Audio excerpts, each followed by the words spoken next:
Hello everyone and welcome to Adda 24/7। कैसे हैं आप सब लोग और स्वागत करता हूं मैं आपका इस सेशन में, क्योंकि ये सेशन हमें ये बताएगा कि कोई भी पेपर को जब हम बोलते हैं ना, अरे यार ये तो कितना हार्ड है, मेरे से कैसे क्लियर होगा, या ये तो बहुत इजी है, ये तो हम ऐसे निकाल लेंगे। होता है ना, ये तरीके के आपके दो इंसान आपको आपके आसपास देखने को मिल जाते हैं।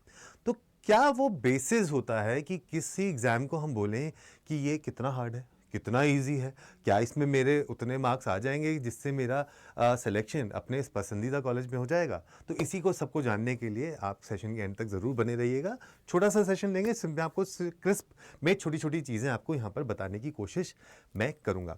तो अब हम बात कर रहे हैं यहाँ पर MHCET की, जिसका पेपर आपका 3 ईयर का होगा मार्च में, और 5 ईयर का पेपर जो होगा वो होगा आपका समटाइम इन मई, है ना। अब उसमें ये पेपर कितना आसान है, कितना डिफिकल्ट है, क्या आपसे निकल पाएगा? अगर आप 3 साल वाले की प्रिपरेशन कर रहे हैं, अभी तो खैर उसका नोटिफिकेशन नहीं आया है, लेकिन अगर उसका नोटिफिकेशन आ जाता है तो आपके पास बचते हैं कुछ अप्रॉक्सीमेटली 2 महीने, 2 महीने 15 दिन ऐसे के आसपास आपके पास टाइम बचता है प्रिपरेशन करने के लिए। तो मैं तो कहता हूँ मोटा माटी अगर हम देखें तो 2 महीने हैं आपके पास। तो ये 2 महीने में क्या ये पेपर आप क्लियर कर सकते हो? क्या ये आप इसकी प्रिपरेशन कर सकते हो? जवाब इसका है हाँ। लेकिन ये हाँ ना में कब बदल जाती है? ये हाँ ना में तब बदल जाती है जब हम अपना फोकस कहीं ना कहीं खो देते हैं। और उसके लिए आपको पहले ही जानना जरूरी है कि जो आपका ये पेपर आने वाला है मार्च में, जो अभी आने वाला है पेपर, उसमें आपसे पूछा क्या जाता है। तो अगर आपसे देखें हम, तो लीगल एप्टीट्यूड और लीगल रीजनिंग आपकी 30 नंबर की आती है, जिसमें आपसे study of law, legal aptitude, problem solving ability, legal proposition, set of facts from case laws, analysis based questions, ये सारी चीजें आपसे पूछी जाती हैं। अब आप ये सोचिए, अगर आपसे ये सारी चीजें पूछी जाती हैं, तो आप अगर ये आप जान गए कि इसका सिलेबस क्या है, तो उसकी प्रेपरेशन के लिए आप अगर लग जाएं, और द टाइप ऑफ क्वेश्चन, क्योंकि इसमें पैसेज बेस्ड नहीं आते, वन लाइनर क्वेश्चन आते हैं। वन लाइनर क्वेश्चंस में अगर आपको करना पड़ता है तो उसमें आपकी प्रिपरेशन थोड़ी सी कहीं ना कहीं, वो कभी कभी चीज़ें आपसे बेसिक भी पूछ लेते हैं, कई बार वो रेपिटेटिव भी पूछ लेते हैं। तो इसलिए इसके अगर आपने स्टडी नोट्स बना रखे हैं, एक रिवीजन नोट्स ना हर उसके टॉपिक के बना रखे हैं, और अगर आप हमारे चैनल को फॉलो कर ही रहे होंगे तो उसमें आपके लिए ऑटोमेटिकली इसकी तैयारी हो जाएगी। तो ये आपके लीगल को बना देता है काफ़ी आसान। ठीक है, 30 नंबर का आपके पास लीगल अगर आ रहा है तो इसका मतलब आपको इस पे फोकस अच्छा खासा देना है कि आपके क्वेश्चन में से काफ़ी सारे क्वेश्चन इसमें से आ रहे हैं। बाकी आगे चलेंगे तो देखेंगे और सेक्शंस में कितने क्वेश्चंस आते हैं, लेकिन इसको ये थोड़ा सा आसान बना देता है, और आसान बनाने के लिए ही आप हमारे साथ जुड़ सकते हैं। कहाँ पर? आप अड्डा 24/7 पे फॉलो कर सकते हैं लीगल की क्लासेस जो होती हैं यहाँ पे, और आपके लिए शिखा मैम है, निकिता मैम है, जो आपको इस पर फुल फ्लेजेड आपको प्रेपरेशन कराते हैं फॉर ऑल दीज टॉपिक्स। तो अगर आप पहले दिन से ही आपने पढ़ाई करी है और आपने नोट्स बनाए हैं, रिवीजन नोट्स बनाए हैं, तो ये चीज़ें आपके लिए बहुत अच्छी हो जाएंगी, और आप इसके कर भी सकते हैं क्वेश्चंस।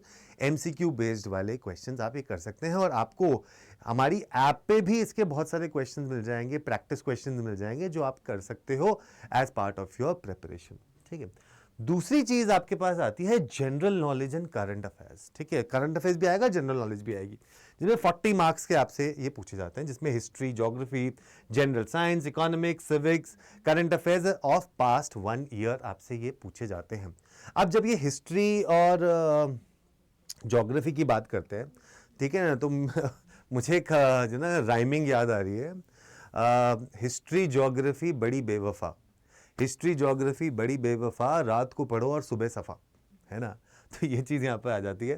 तो लेकिन हिस्ट्री में जैसे आपने जो मेजर मूवमेंट्स हुए हैं, ठीक है, कोई अगर आपके जितने मूवमेंट्स हुए हैं, या कोई जो इवेंट्स हमारे हिस्ट्री में हुए हैं उसके बारे में, कब हुआ था, क्या रूलर था, कौन था। ज्योग्राफी में आप देख सकते हैं कि अगर आप डिफरेंट डिफरेंट पास होते हैं ना, जैसे आपने बताया स्ट्रेट ऑफ जिब्राल्टर कहाँ पर है, चिल्का लेक, या फिर आपका काराकोरम रेंज हो गया, पामीर नॉट हो गया, उधर जाके आपका रेड सी, ये सारी की चीज़ के ऊपर जो टाइप ऑफ क्वेश्चंस होते हैं वो आपसे पूछे जा सकते हैं इसमें। उसके बाद जनरल साइंस में आपसे जैसे साइंस से रिलेटेड आपसे चीज़ें पूछ ली, कलर्स के बारे में आपसे पूछ सकते हैं, या फिर कोई विटामिन है उसकी डेफिशिएंसी से क्या होता है ये पूछ सकते हैं, और इसको क्या कहते हैं, या इसका साइंटिफिक नेम क्या है, इसका नॉर्मल नेम क्या है, ये चीज़ें आपसे यहाँ पर पूछी जा सकती हैं। इकोनॉमिक्स में आपसे पूछा जा सकता है जीडीपी की फुल फॉर्म क्या हो सकती है, आपका बैंक रेट क्या होता है, रेपो रेट क्या होता है, रिवर्स रेपो रेट क्या होते हैं, ये चीज़ें आपसे यहाँ पर पूछी जा सकती हैं। तो इसकी अगर प्रिपरेशन आप कर रहे हैं तो ये पेपर आपके लिए ईजी बन सकता है। लेकिन यहाँ पर 40 नंबर का आपको बोल रहा है, 40 मार्क्स का आपके पास ये टाइप ऑफ क्वेश्चन आएंगे, तो उस 40 मार्क्स में अगर आप देखेंगे तो आपके लिए थोड़ी सी यहाँ पर चीज़ें बढ़ जाती हैं, जो ये थोड़ी सी अनप्रिडिक्टेबल भी है, क्योंकि इसमें आप कितना पढ़ोगे। ठीक है, तो इस वजह से करंट अफेयर्स और जनरल नॉलेज का सेक्शन इस पेपर को थोड़ा सा अनप्रिडिक्टेबल और हार्ड बना देता है। ठीक है, तो वो चीज़ आपको यहाँ पर देखनी होगी। अगला देखते हैं, लॉजिकल एंड एनालिटिकल रीजनिंग। इसमें आपके पास क्या क्या आता है देख लेते हैं यहाँ पे।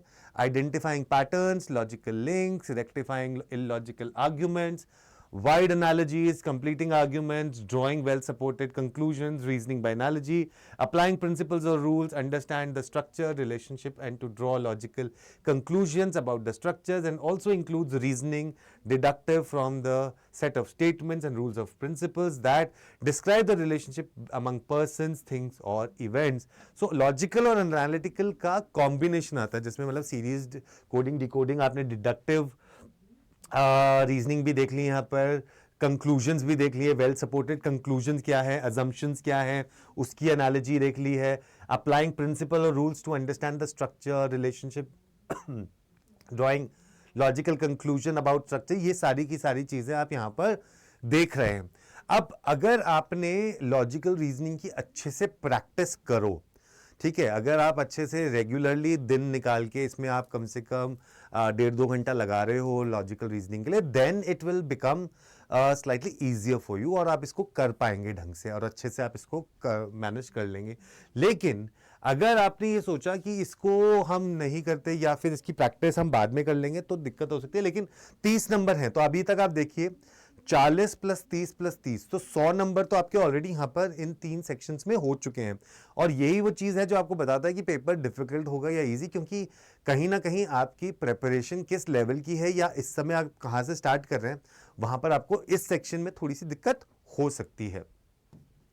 फिर आते हैं हम इंग्लिश। अब इंग्लिश मैक्सिमम मार्क्स की होती है, यहाँ पे 50 मार्क्स इज फ्रॉम इंग्लिश, बाकी 3 सेक्शन जो हैं उसमें मैक्सिमम इज इंग्लिश, तो मतलब 50 मार्क की आपको अंग्रेजी आने वाली है, जिसमें आपके पास वोकैबुलरी आएगी, proficiency, idiom phrases, one word substitution, sentence improvement, rearrangement, fill in the blanks, common errors, spotting errors, inappropriate usage of words, spelling mistakes, English comprehension with minimum 2 passages followed by 5 to 10 questions that test reading and reasoning ability। तो कहने का मतलब क्या है?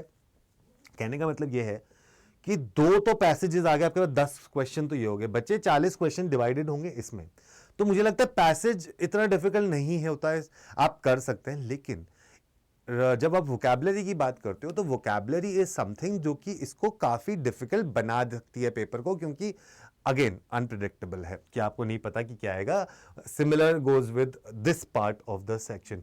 Grammar and reading comprehension फिर भी एक ऐसा चीज है जो आप डेफिनेटिव सा कह सकते हो कि चलो रीडिंग कॉम्प्रिहेंशन में भी क्वेश्चन वहीं सामने आएंगे तो आप निकाल सकते हो, और वहीं अगर आप ग्रामर की बात करते हो तो रूल्स हैं, अगर आपने उनको पढ़ लिया, उनकी प्रैक्टिस कर ली तो आप कर ले। लेकिन ऊपर वाला जो पार्ट है वोकैबुलरी वाला, इसमें आपको काफ़ी हद तक चीज़ों को ऊपर ध्यान देना पड़ेगा, आपको काफ़ी हद तक इस पे प्रैक्टिस करनी पड़ेगी ऑन डेली बेसिस, जिससे आपकी ये चीज़ अच्छी हो जाए। और उसके लिए आपके लिए अड्डा 24/7 पे हम लोग लेके आते हैं वोकैबुलरी के सेशंस, और प्लेलिस्ट भी बनी हुई है, आप उसे भी फॉलो करोगे, जिसमें इडियम्स भी हैं, वन वर्ड सब्स्टिट्यूशन भी हैं, हमने स्पेलिंग्स की भी प्रैक्टिस कराई है, वोकैबुलरी की तो करवाई ही है।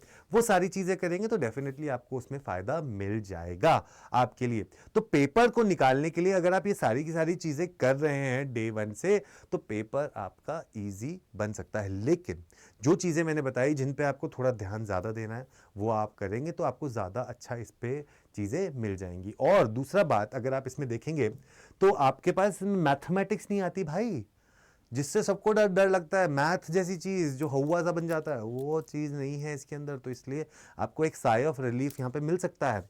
तो उसी के लिए MHCT के लिए हम आपके लिए लेके आए हैं क्लासिक बैच।